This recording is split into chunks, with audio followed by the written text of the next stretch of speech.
Greetings, Eric Johnson here from Fit for Profit. I wanted to come in and give a quick video about what is and isn't deductible in your business. And so the IRS has a really broad definition for this. And what they say is what is deductible is any expense that is considered necessary and ordinary for running your business. Just to give a bit more detail on that, let me give an example that one of my colleagues used to give. So if I was to own a sports bar, I could go and buy 20 big screen TVs and write them all off as legitimate business purposes because sports bars have a lot of TVs, so you can watch sports. Yes. However, as the owner of a financial coaching practice, I cannot go and buy 20 flat screen TVs and write them off because that is not necessary and ordinary for a financial coaching practice. And so the main lesson behind that is what you can deduct will depend on what business you're in. All right. But here are the three main categories that I like to think about my expenses in. Category number one is going to be expenses that are easily 100% deductible, like big screen TVs put inside of a sports bar, or payroll, or advertising for your business.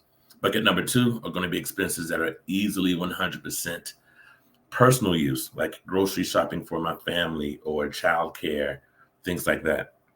Now, the tricky bucket is bucket number three, and those are going to be expenses that have a partial business and personal use.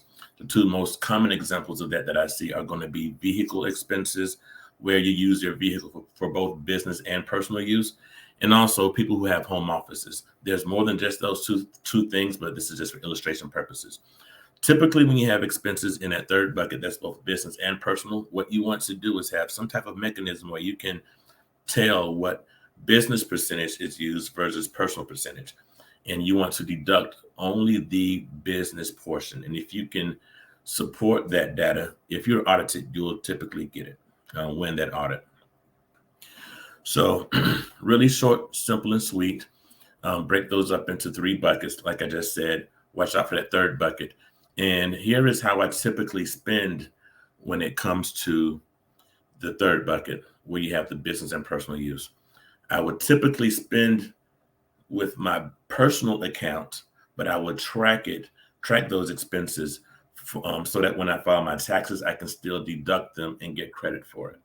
Now, you can use your business account for those dual purpose expenses, but you want to make sure that you have a really clear and clean reimbursement system in place that's going to protect you if you get audited. It's also going to keep your books cleaner and just support you better.